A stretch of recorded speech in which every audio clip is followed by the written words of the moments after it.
All right. Well, good morning, everyone. Hope we're broadcasting all right. You should be seeing our welcome slide, as well as hopefully you can see our panelists today. Thank you for joining us for the free webinar, Through the Eyes of a Predator. This is a difficult subject. It's a tough subject to talk about, but it's an important topic to talk about. So I appreciate you all making time in your busy schedules to just interact with the information that we have to share from our guests and participate in this discussion. I'll introduce myself. My name is Craig Cable. I'm will be your host and your facilitator today. A little background on me. I'm a Reserve Deputy Sheriff with Larimer County. I'm also a member of our armed church security team at a church here in Loveland, Colorado. I also help train and equip and develop other church security teams around the country. And when I say security, I say it's a broad subject. It's anything related to the safety of our flock, all the way from protecting our children, all the way to keeping our congregation safe. So I'm excited to be able to host today's discussion, and I'm thrilled that we have our special guest today. I'd like to introduce Alex Smith. He's the founder and CEO of KidCheck. We're blessed to have KidCheck here, and you'll learn a little bit more about KidCheck here in a little bit as far as the check-in systems that they offer churches. Alex and I had a great conversation over the last few days getting ready for the webinar.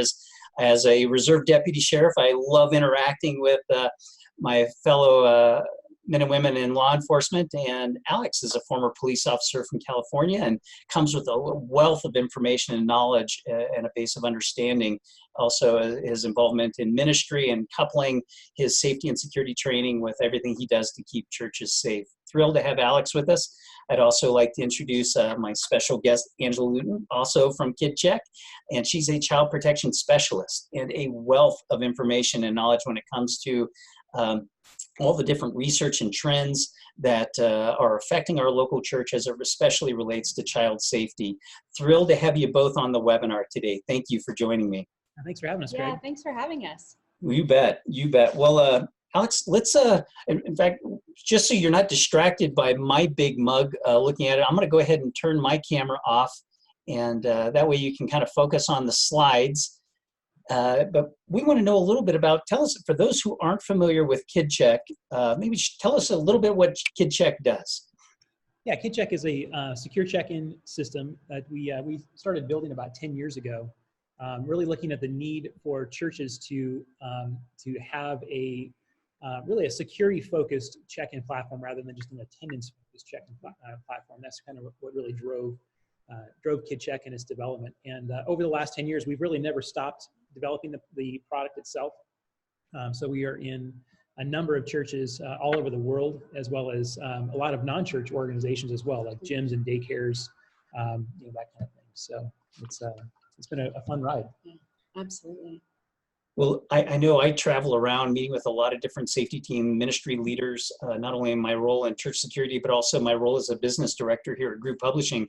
And boy, it's just so commonplace now to see these new technologies that are being utilized in churches of all sizes to just, once again, manage their child check-in, check-out procedures. I see everything from 4x5 cards to some pretty sophisticated technology. Pretty cool. Sure. Yeah, we've seen a lot of growth Yeah. over the last decade. All the way from just using pen and paper to some very sophisticated systems. So it's been neat to watch. Well, and I think too, over the last few years, it's just established itself as a huge piece of the overall safety plan. Yeah. And so we've really seen that evolve within the check-in systems. Yeah, for sure. I definitely agree. Well, we want this webinar to be interactive, and so we'll be taking questions throughout the webinar as time allows. And to submit your question, you should see a Q&A button somewhere in your dashboard there. When you click on that, it should open up a dialog screen. You can post your question. So if you have a question for myself or Alex or Angela related to child safety practices, by all means, post your question. And as time allows, or if it's a common question we're getting, we'll try to squeeze that in and address that here live on the webinar with you. For those who have joined us live, that's awesome. You get the benefit of that. But we know a lot of folks are going to be watching this webinar recording. And rest assured, we will be sending you, after the webinar wraps up, we're going to send you a copy of the PowerPoint. We'll send you a YouTube video of the webinar so you have that to share. And we would love for you to share that with your staff, ministry leaders, senior leadership, volunteers, anyone who would benefit from having this conversation. Please pass that along. If you know of other churches who weren't able to join us on the webinar and would benefit from this recording, I would encourage you to share it with them as well. This is an important topic, and we want to make sure that everyone is informed on a lot of the information that we're about to share with you here this morning. Well, let's just set the tone, and I hate to set the tone this way, but it'll be a basis of understanding on how important this topic is. And these are just some stats that we collected this is one from the National Center for Missing and Exploited Children, and there are currently, and this is a number that's continually growing, is over 900,000 registered sex offenders in the United States. Now, there are obviously different levels of how you end that registry, but it gives you perspective on how large that number is, but also how that number continues to grow year over year. And so that is an evolving and unfortunately an increasing number. Here's what I think is most staggering, is that when you look at that number, only 30% of sexual assaults are reported to authorities. So when you look at those who have ended up on the registry, and then you marry that with how many will never end up on the registry because it was never reported, it gives you just a staggering view on how pervasive this problem is.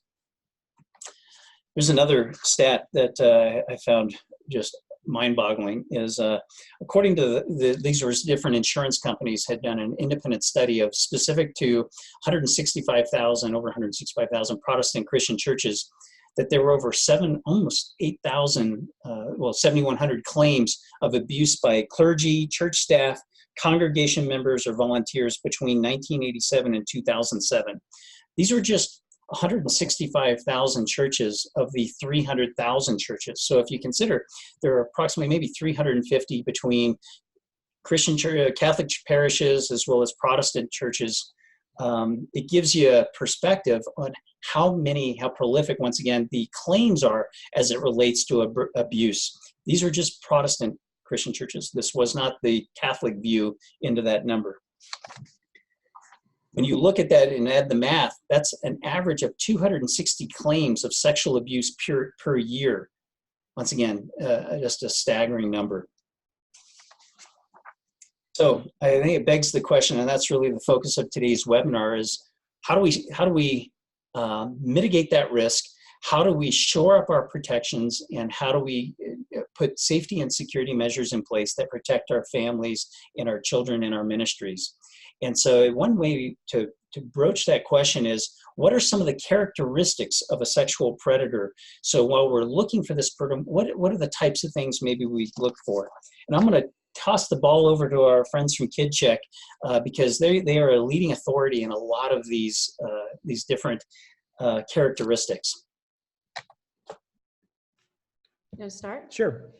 Go ahead. Okay, so just before we kind of dive into this slide, one of the things just to kind of consider with child predators and folks that have that background is that as we start learning more and more about who makes up the population of sexual predators, it's a little bit unnerving because they really are very patient and pervasive, and they really tend to look just like everybody else. It's we talk to a lot of churches, and over the years, folks, there's almost sort of been this idea that I'll be able to spot a predator really easily. They're going to come in with a black hat and a black mask, and I'll be able to really identify them very quickly, or I'll get the creepy vibe from them and know exactly what to focus on. And that's what we've discovered over the years, is that's really not the case.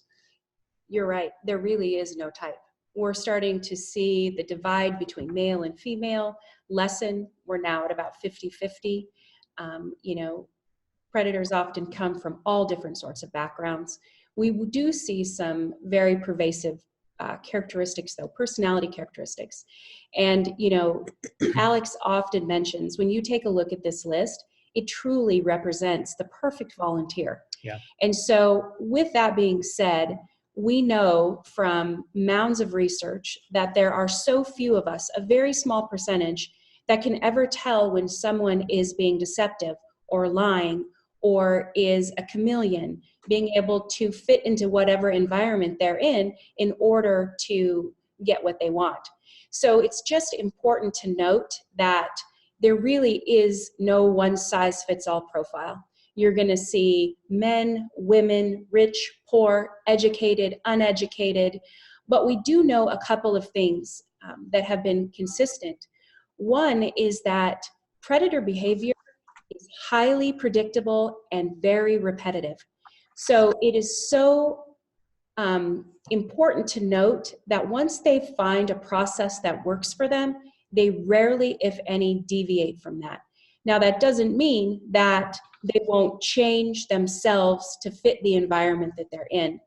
And I think it's really important to note that as social media has grown, as there have become more platforms for education and information, predators have truly taken advantage of those tools.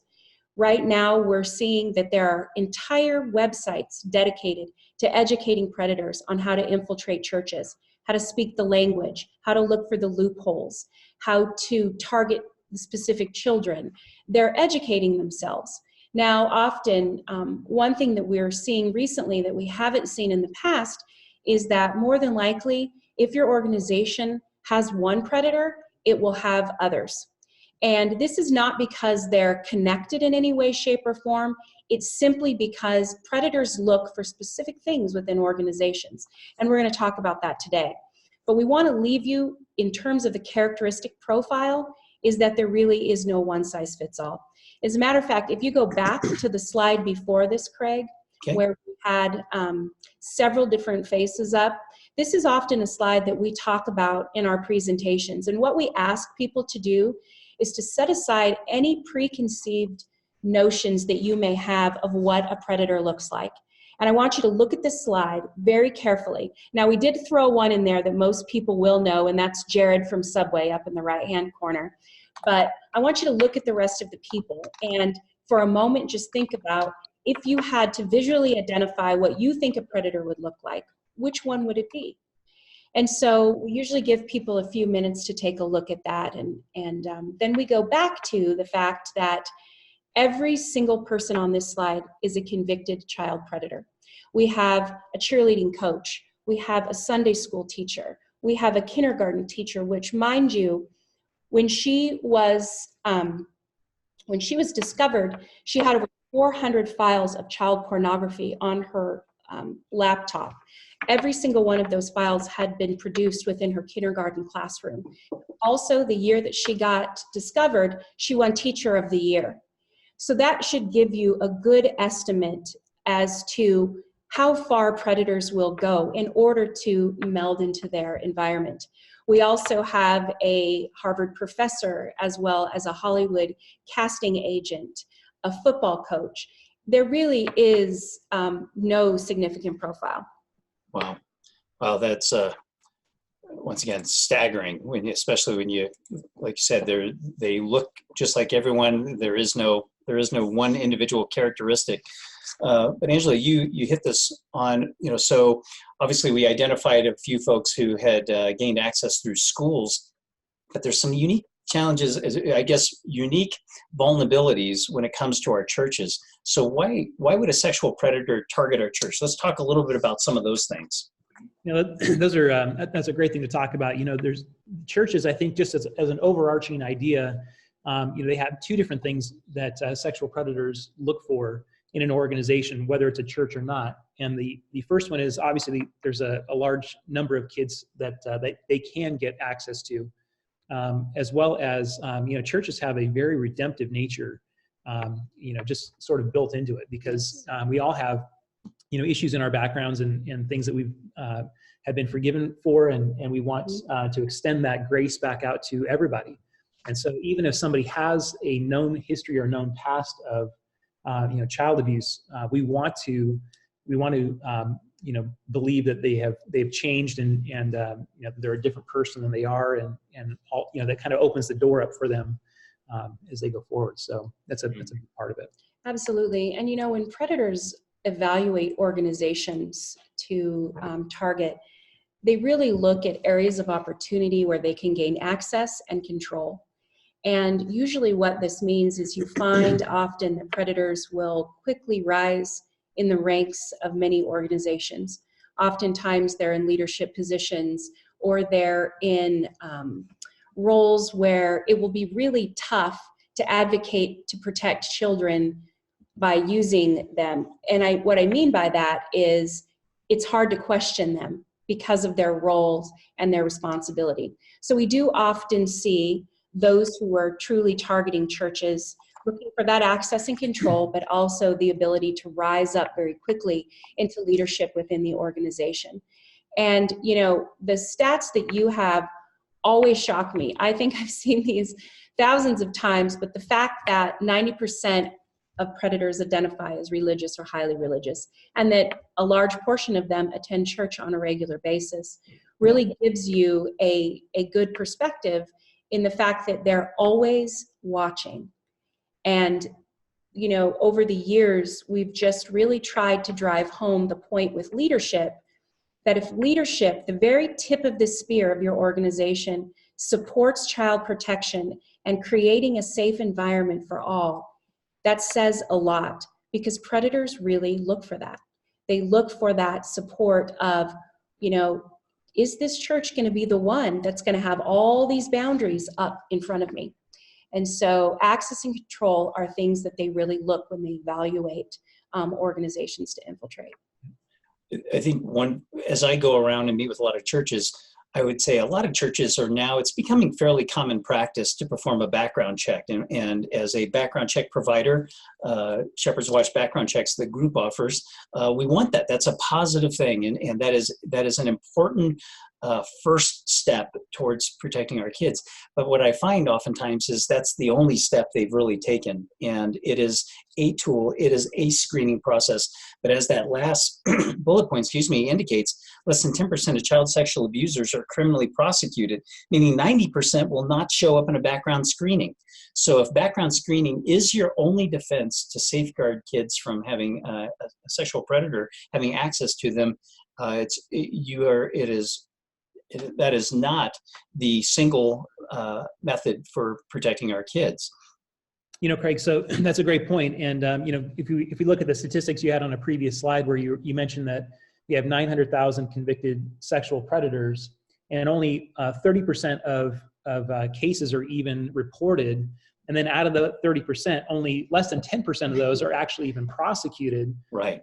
And then there's even a smaller number that are actually convicted. Correct. And we still have 900,000, convicted cases. That means just doing the math, just statistically, if I can say that, number is about 1 in 200, people in the United States actually are struggling with, sexual predator behaviors and that kind of thing. So a lot of times we'll talk to churches and they say, well, I'm a small church. we don't have that many people in here. I don't need to worry about this yet.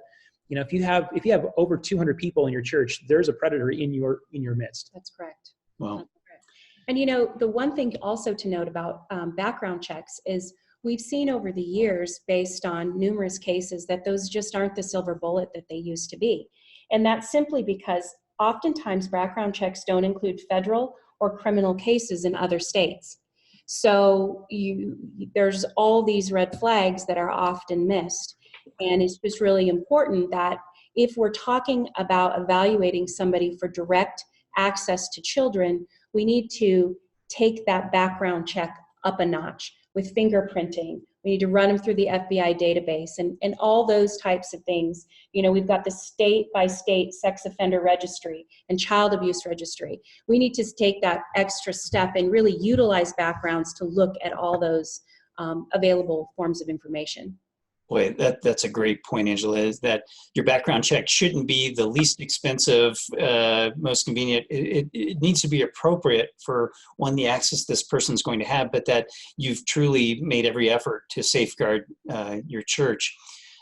Before we jump into the next one, next slide, I want to tackle a question, and this is actually a common question I get, and I'd love to get your thoughts on this. It seems to be the incongruent or inconsistent view of whether or not to, it's a common practice in children's ministry as safeguards against sexual abuse to have visibility into the room, having glass doors, having lots of windows, not having areas where a predator could hide or victimize children away from the eyes or viewing public. Which seems to now contradict a little bit what's happening in the whole lockdown procedure, which would be opaque doors, no windows, and the ability to shelter in place outside of view. And so it's the kind of the collision of those two philosophies. And I know I have an opinion on this and a recommendation. How have you had that similar question of how can a church reconcile both of those risks and respond in a responsible way? Yeah, I think there's from a facility standpoint, those two different philosophies are kind of trying to combat two different issues. So having the glass doors or just a door cut or window cut in your door, or using child gates and that kind of stuff to get a lot of eyes in the classroom. Really, in that instance, we're trying to reduce isolation and make sure that we've got a good level of accountability to help deter predators. And knowing that the predator risk is very, very pervasive, that's a very strong priority that churches should look at. When you look at lockdown procedures, typically lockdown procedures are some kind of a physical emergency or natural disaster kind of a scenario, and those can be handled a little differently. My recommendation, and again, this is going to vary based on how your facility is laid out, but ideally, from a lockdown standpoint, if there was a central area that there's a closet or another room within your children's ministry area that it's very easy to move the kids into if it's a couple of feet away or whatever, or even just a section of a room that you can kind of have the kids huddle in. That would be, in my opinion, that would be pretty ideal, because we can get the kids to a safe interior room away from windows, away from open doors and that kind of stuff, where they can be sheltered in place to handle those emergencies. And those types of emergencies are going to occur pretty rarely, in my experience at least. There's not a lot of times when you have a tornado coming through. At least in Boise, Idaho, we don't see that very often. Right. But so it depends on, I guess, on where you are physically as well. But I would completely agree with that. Is that when you look at the statistical average of the likelihood of a active shooter or a significant weather event that would require a shelter-in-place kind of event, that's actually priced very statistically low to the probability of some other type of maybe sexual abuse. So I agree with everything you just said. I like that. It depends on your layout, but for sure, a corner away from view for the sake of sheltering in place is a much better option than taking away all the windows and not giving visibility in the room at all. I'm a big fan of big windows, visibility in the doors. I think it's a blessing for the ministries to see active ministries and kids playing and things like that. But I agree with everything you just said. All right, well, let's jump into the next kind of question we have to ask is, so how do they find their way into our church? We've talked a little bit about why they target church. We've even talked a little bit about how many are out there and how many sexual predators and sexual abuse that goes unreported. So how do they find their way in? I think just from an overarching, well, I'm sure we'll go through this list too. I think just from my experience, at least, an overarching vulnerability that's in church or in churches in general is just the need for volunteers. In a children's ministry area, it is a continuous thread that we see all throughout the United States, where finding folks and retaining folks as a volunteer in children's ministry is really tough. And so we're kind of on this continuous hunt and continuous battle to try and attract those volunteers in. And so because of that, our nature is, as soon as somebody raises their hand and says, "Hey, I'm ready to go volunteer for children's ministry," we're like, "Yes, I've got a warm body. Let's go!" Grab them. You want to just get them in and get them ministering right away. And I think that is one of the biggest vulnerabilities that I've seen, is just that desire to I so want this volunteer to work out because I need the help, and I'm sort of desperate to take some of the stress off of my job that a lot of times would be willing to, bypass some security policies or circumvent things just to kind of get them in. And so I think that's one of the biggest things to kind of combat against, if you will, is just saying like, hey, we've got this policy, we've got a procedure in place to make sure that it is hard for those predators that are in our midst to work their way into our children's ministry. It's so true. And, I think as we talked about how they evaluate organizations for any sort of point of entry, when we have lack of policies and procedures that apply directly to vetting, that lack of, just the lack of screening is really, really a huge risk. But, once they're in, I think what we find is that they really look for groups or communities where there's not a lot of accountability, where children can often be isolated very easily. We also know that they do work. They work to eliminate those barriers of trust. And sometimes that takes a significant amount of time, but they'll still continue with that. It is amazing to hear the stories of predators that have been convicted and how long they're willing to wait and the patience that they have. Sometimes it's years and years. Yes. to gain trust and access to kids. It's absolutely shocking. And we've seen changes in the grooming procedure. Grooming is where you are working to gain an individual or organization or family's trust. And we used to see that predators would actually work to groom the children. Well, now we're seeing predators that groom families, they groom boards, they groom organizations, they groom leadership.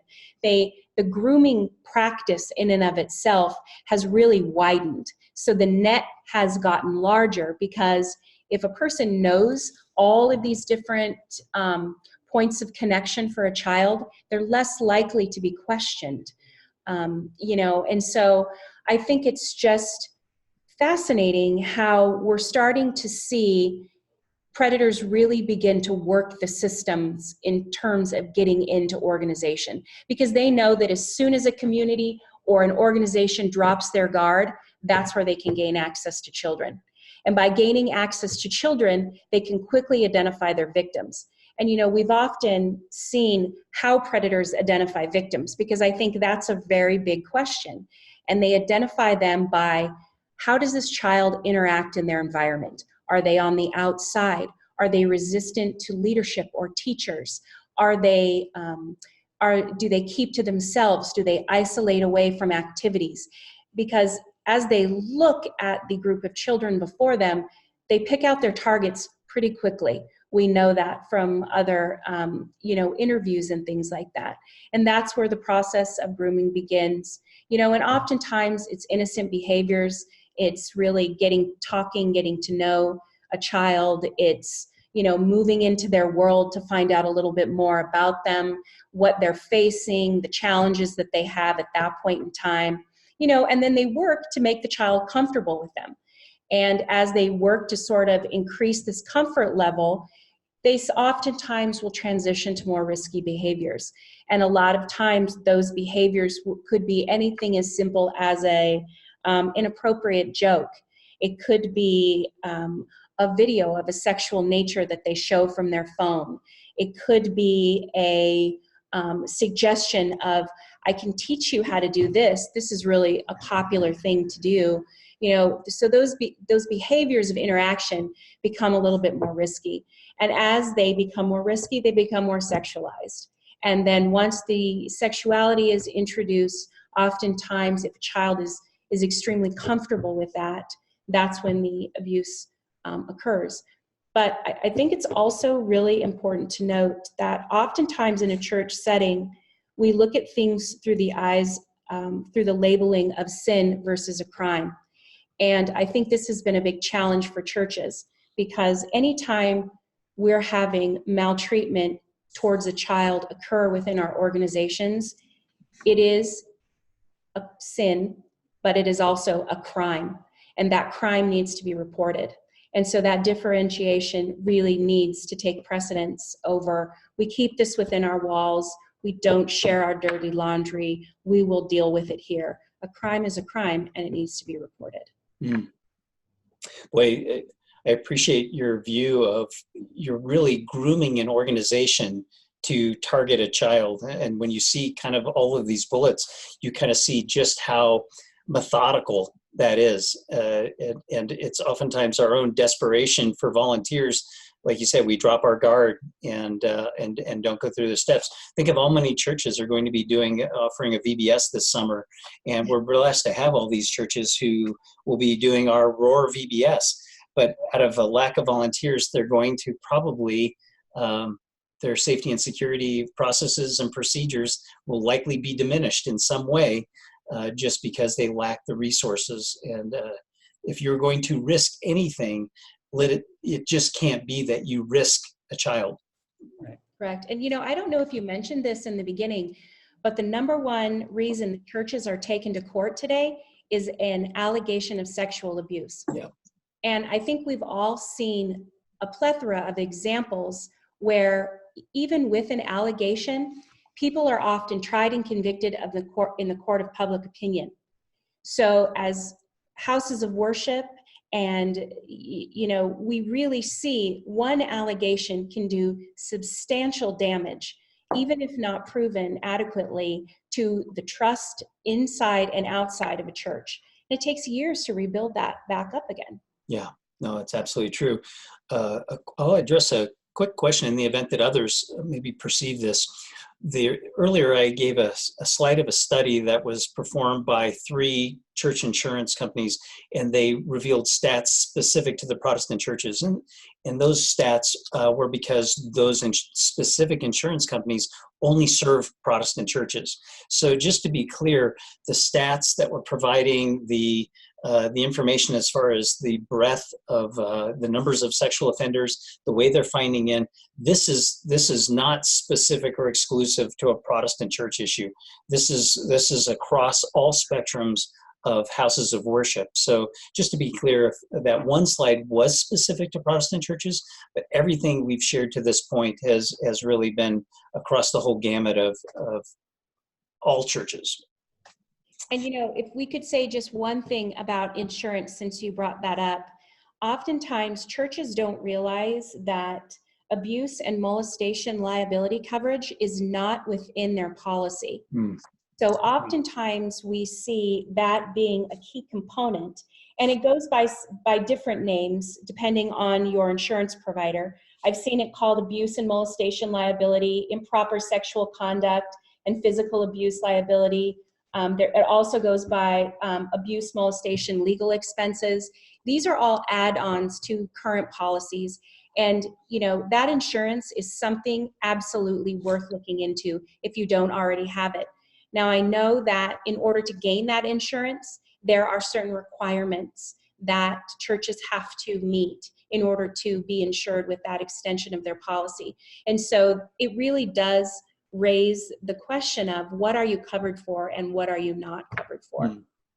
Excellent question to ask, and sit down and have a real meaningful conversation with your insurance provider on how are we protected? How do we protect our ministries and the longevity and life of our ministries? Protecting not only from an abuse, but also the accusations of abuse too. Well, that's a great segue into our last section here is, okay, we've now provided the baseline of stats. We've provided some of the characteristics. We've provided even the entry points which they're finding their way in our ministry. And I think the last, maybe most important question is how can we protect our church from those who would attempt to come in? So I'd love for you to share your perspective on some just real practical ways that you can protect your ministry. I think, overall, just again, from an overarching idea, there isn't one, one size fits all solution to make sure that your church will never have to deal with this problem. It's not like you can go out and get inoculated for. We're never going to eradicate all of this. Yeah, exactly. So the idea is, there's a couple of main ideas. The first one is overall the theme to help prevent this problem is to, again, reduce isolation of the kids in your ministry, as well as increase accountability overall. And it's going to be a whole series of very small steps to make it more and more difficult for a predator to gain access to kids and to be able to get within your ministry itself. So the idea is if there's enough hurdles and enough barriers that it just won't be worth it to them, and they'll go look for a victim someplace else. Absolutely. Just starting the conversation detours a lot of bad behavior. And when I'm talking about starting the conversation, I'm like, if people are interested in volunteering or they're evaluating your church as a new family, really having that out there, really talking about your commitment to safety, because it really is a big deal to people. And, you can see on our first bullet, we have set policy and live it. And really what we're referring to there is that your policies, as Alex just highlighted, should all be developed around reducing that isolation and increasing accountability. But more than that, your policy should be living. It shouldn't be a document that you put together and then print it off and stick it in a file cabinet somewhere deep in the heart of your church. It should be the document that you use to educate, talk about your policies, so that you eliminate any gray area that people have coming in and interacting with children. It's very freeing for volunteers when they know exactly the expectations of policy. Alex often talks about the rule of twos. Sure. So maybe you can share that a little bit as an example. Yeah, so that's a good example of a policy that works really well in most organizations. And the rule of twos is just simply says that the smallest group of adults and children you can have are 2 adults and 2 children. That's the smallest group. If you have 1 volunteer, for example, in a classroom, you may need to combine classrooms so that you have 2 adults helping out with kids. Or if you're taking kids to the restroom, make sure that you've got 2 adults and at least 2 kids that can go as that group to the restroom. So that's a really simple policy change. And one thing to really highlight with the rule of twos is those 2 sets of eyes should not be married or related by blood in any way, shape, or form, because that really eliminates a lot of accountability on the part of reporting. But when we first started talking about the rule of twos years ago, it was really focused on the elementary and the nursery and those. We're now seeing that rule of twos roll across into things like pastoral counseling, where you have 1 pastor in a room with 1 person. There should be always 2 sets of eyes, because we know that there are hundreds of cases where people have brought about an allegation of abuse because it's a one-on-one situation. So we're really starting to see that rule of twos expand, and that's a really good thing. A couple other thoughts on policies in general. So, Angela, you hit the nail on the head. You don't want to create a policy and then just stick it in a file drawer where it never gets looked at. But at the same token, you don't want to take your policy and put it on your website. Because that gives access to anybody that would be interested in trying to figure out how to circumvent that policy. It gives them the full blueprint of how to read through that. Good. No, I was just going to share the story of when we were in Nashville a couple months ago. Alex and I did a multi-day training, and we had a gentleman and his counterpart on the youth side. He sat through every single one of our presentations. He asked great questions. He stayed after. We had conversations with him, and very interested in the material. And everything closed up. We came home, and less than a month later, we found out that one particular children's ministry director had been convicted of child molestation. They had caught him on video. And, the thing that was so shocking was the organization had simply not gone back and looked at all of the video from the past. He had been there a year, and they had only recently looked at the video. And within 7 days, they found 14 victims, all under the age of 6. And that is a prime example of somebody getting hold of your policy or learning about the latest trends in policy and protection to figure out how to circumvent that. So we just want to caution you to really use that as a living tool. But like Alex said, be very careful where you place it, because it can give a lot of information to people who are trying to look to infiltrate. One other thought too on policy. So once you have a policy created, and if you don't have a child protection policy created, Angela actually does a full webinar on how to build those effectively. And that's I think those are available on our website as well. So you can find them at KidCheck.com. Absolutely. But the policy itself really goes hand in hand with your security team. So your security team at your church really should be your a very close-knit community between that team and your children's ministry team. And one of the great things to do is to like monthly or whatever works out, to have meetings together with your security team where you can go through, hey, we're going to take this one little section of policy and we're going to talk about how we're going to handle this particular issue or what these things are, so that everybody's on the same page and everybody knows what's going on. So it's really a great opportunity, again, to kind of help not only bring the teams together, but just make sure that that safety and security focus is up front. That's right. And, as we move into the next bullet, I think comprehensive screening is really a very key component. As a company, KidCheck always talks about our 7 steps to comprehensive screening. And those include, I'll just briefly highlight them, a completed written application with all current information, including a social security number for verification. I always throw that out there because most churches don't have that on their written applications. And that's really important that you have that social security number for verification. Background check, we've already talked about. The face-to-face interview is really an unsung hero in this comprehensive screening.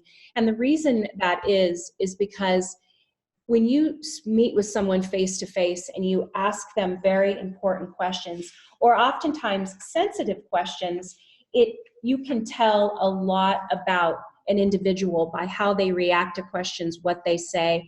And we always suggest that if it's possible to have 2 or more people interviewing a candidate. Once again, we're talking about those who will be having direct access to children. I'm not talking about someone who just wants to volunteer in another capacity but doesn't have access to children. I'm talking people who have direct access to children. But that interview process is really important.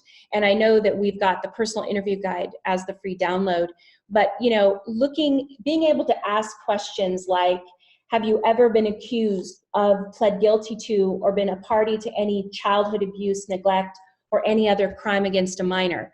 When you ask that question, which is within your legal rights, watching the answer will give you volumes of information about that. So that comprehensive screening is so important. The next thing I would highlight are references. Less than 70% of churches ever follow up on references. And this is really a tragedy because references are your window into that person. And oftentimes we highlight personal references, but I've recently heard it stated that institutional references should also be counted in there. And when we talk about an institutional reference, we're talking about an organization or someone within an organization who has seen this individual interact with children and can verify their performance and things like that. So keeping that in mind, a social media check is also really important in this day and age where people live out loud.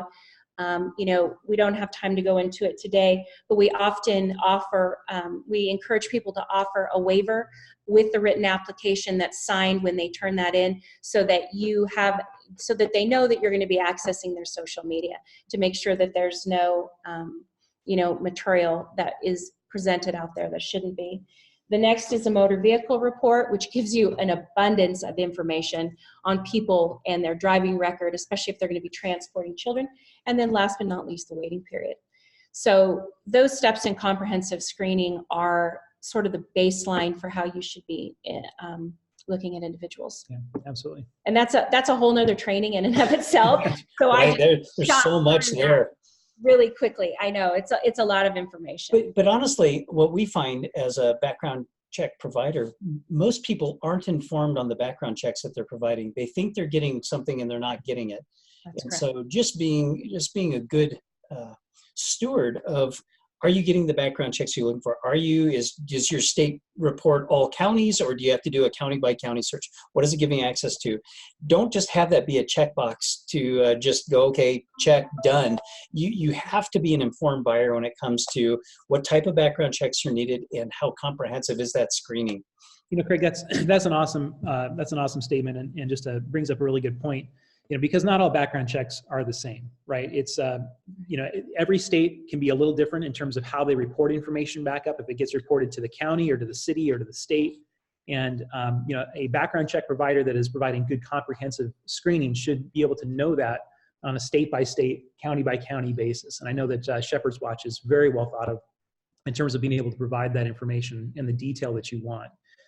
The other thing we get asked a lot is, well, if a background check, if a basic background check costs $10 and a really comprehensive background check costs $20, how is my church going to afford that? Yeah. Especially when, we as we talk to folks, we recommend doing background checks at least every 24 months on anybody that's going to be dealing with kids directly, especially.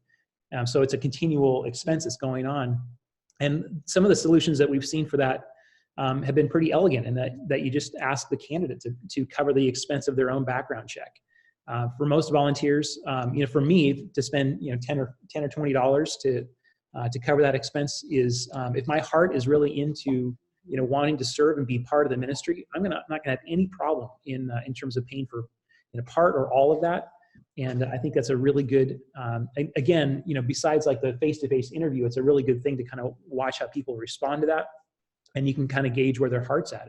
Is this something that is really serious, or are you not necessarily all on board? So I don't think there's any problem in asking volunteers to cover the expense of that. Yeah. I would agree.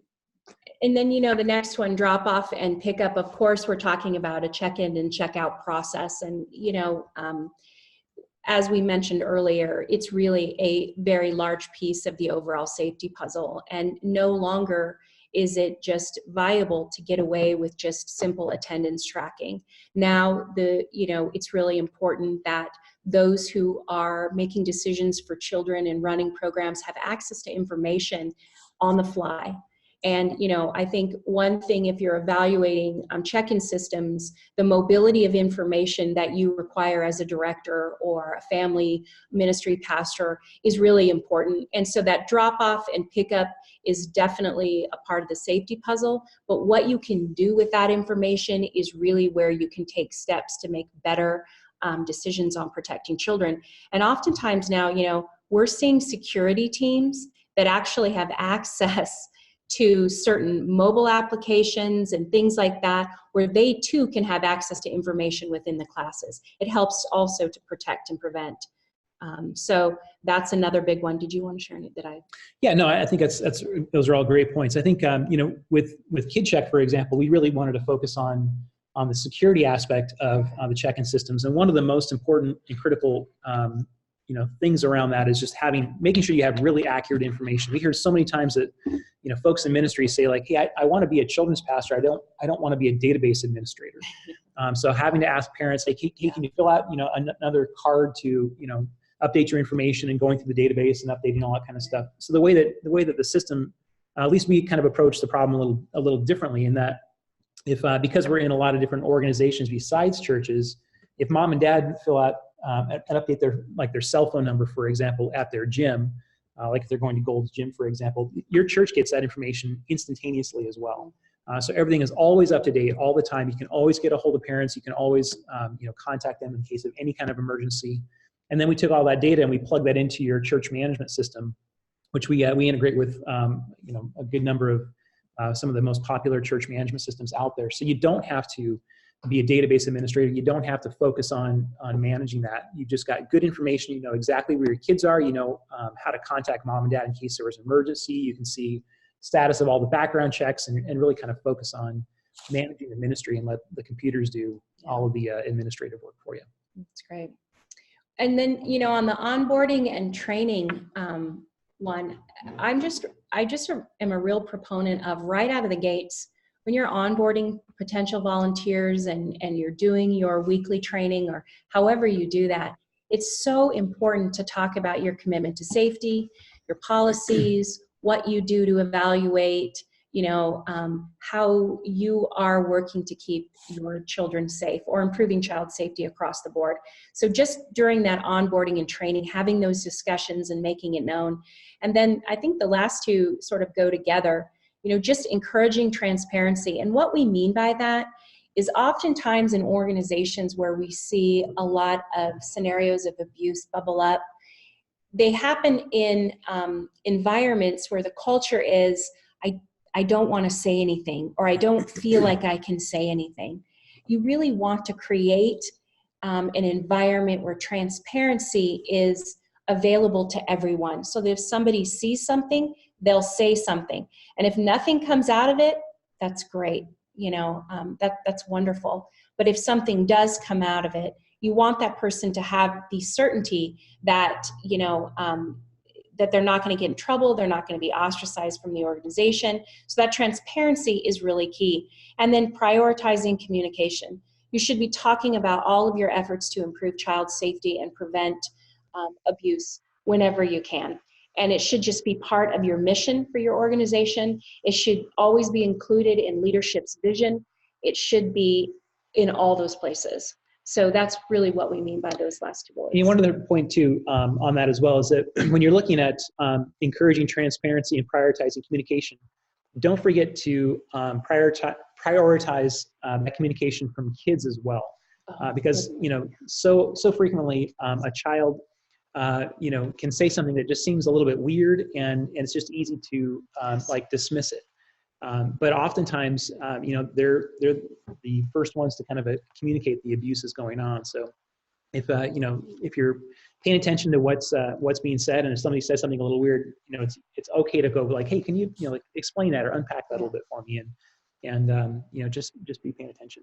There is actually a national statistic that states that children will disclose up to 40 times before an adult will catch on or take their feedback seriously. Yeah. Wow.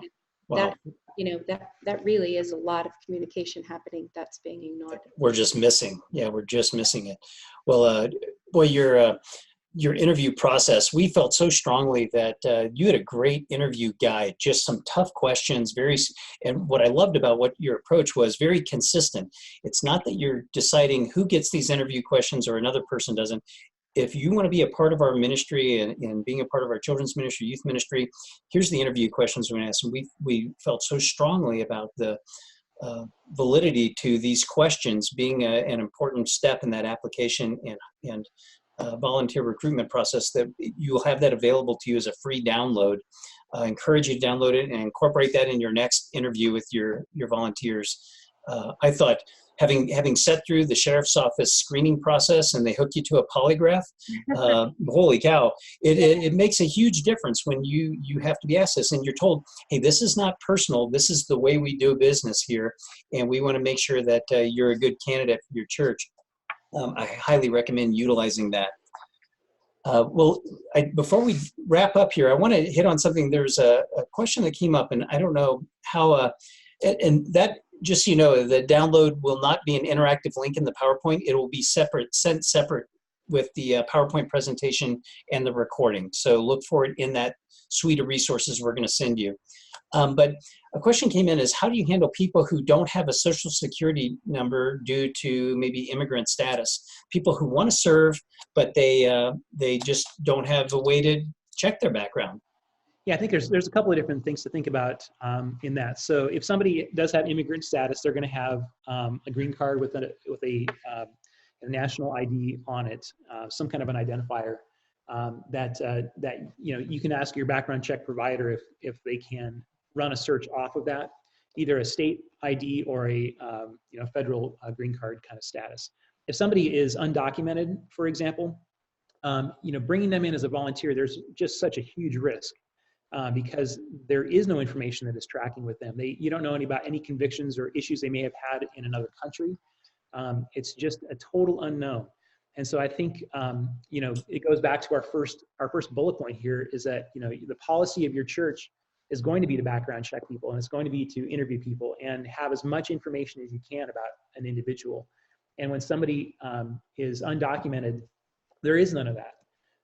So it's a great topic for conversation within the staff of the church. I would just urge caution on that, just because you just don't know. Right. And we have seen other churches in areas where immigration is at higher levels, where if they want to volunteer, doesn't necessarily mean that you have to give them direct access to children. there are several other opportunities for volunteering, probably within children's ministry or other areas that don't directly result in managing or overseeing children.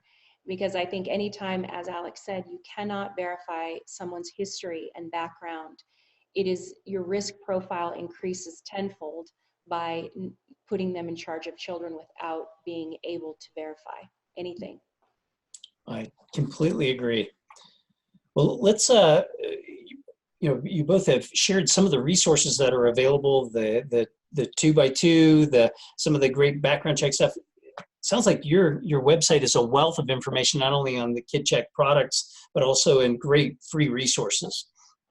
Yeah, we have a huge section that Angela actually has built. Angela writes our blog for us as well.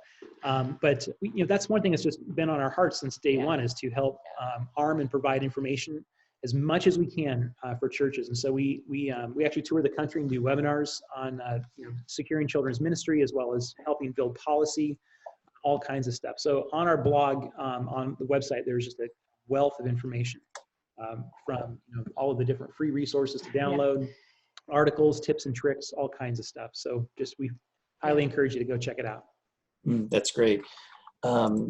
We talked a little bit about background checks too, and the importance of that. And I think one of the questions came up is, if you've performed a background check and you now want to rescreen based on different criteria, can you do that? And I would recommend, if anyone has any questions about the types of background checks they're getting, what are some of the limitations in the states that they're in, and whether or not you need a county search, definitely go to group.com Shepherd's Watch. You're going to see a link where you can ask questions, reach out to one of our background check providers or customer support people, and they can walk you through any of those questions and make sure that you're getting what you need. Whether or not you're one of our customers or not, they're a resource for you. And if you'd like to learn more about the different services that we provide, by all means, check out Shepherd's Watch. Another thing I want to alert you all to, if you weren't aware, we have a group worked in partnership with Brotherhood Mutual Insurance Company to develop a training kit called the Safe and Secure Church, the Ministry Approach Training Kit. And it's a comprehensive view of safety and security across all the different ministry areas of the church, from children's ministry to youth ministry, to getting leadership on board, to developing a risk assessment, to training your safety and security teams, developing your processes and policies. That kit is not only published resources, but it's also a video-based training resource, so you can train and develop your volunteers. So I would encourage you also to look at this as a ongoing training resource. As the needs of your church evolve, your safety and security approaches should also evolve. I think, Angela, you said that it shouldn't stay static. It should be fluid and dynamic as needs evolve, and that kit was developed to continue to train and develop ministry volunteers as your needs warranted. Another opportunity I want you to know about is group.com security training. These are regional training events that we lead, and I'm one of the presenters for that. We go around the country and we host these regional training events to train church safety and security teams, as well as ministry leaders, on a lot of the things that we talk about in the kit. The difference is it's a hands-on training experience where you're going to be dealing with what would you do in the event of a medical event? What would you do in the event of a domestic incident that occurs in your ministry area? And so we run you through the paces of foundational principles, but also practical ways that says, okay, how would you de-escalate a non-custodial parent who is trying to get a child out of children's ministry? How do you interact with them? How do you report it? What happens if there's someone who's has a protection order against them and they're in your ministry? Those are all the things that we dive into in a real hands-on experience in a full-day training that includes a lunch. And if you want to know more about that training, visit our website, find a location near you. We're in the process of wrapping up our spring trainings, but we're going to be adding maybe 15 to 20 locations this fall. So if you'd like to, if you don't see your location up there, but would like to learn more about potentially being a host location to host a regional training, by all means, go to the website and let us know. We'd love to chat with you about that. All right. Well, we have wrapped up. Our time is up. Thank you so much for giving an hour of your day to talk about how do we safeguard our churches. I want to thank Angela and Alex for being our guests today. What a wealth of information and resources you all are. And thank you so much for the services that you provide our churches to keep our children safe. Yeah, thanks for having us. Yeah, thanks, Craig. It's always a joy to be here, and we love sharing this information. It was absolutely our pleasure, and I would encourage you once again to reach out to them, access the free resources they have. If you have any questions of any information that they provided, by all means connect with them. If there's anything we can do to serve you in any ministry capacity that you serve in, please reach out to us. Look for the webinar recording, the free download to the interview questions, the PowerPoint, all of that. And if there's any additional information you need about the kid or background checks, we're here for you in any way we can. So thank you all. Thank you for what you do in ministry. Thank you for serving in our churches. Thank you for what you do to protect our children and serve our families. And we just want you to continue to have a blessed day and rest of your week. Take care and God bless. Take care.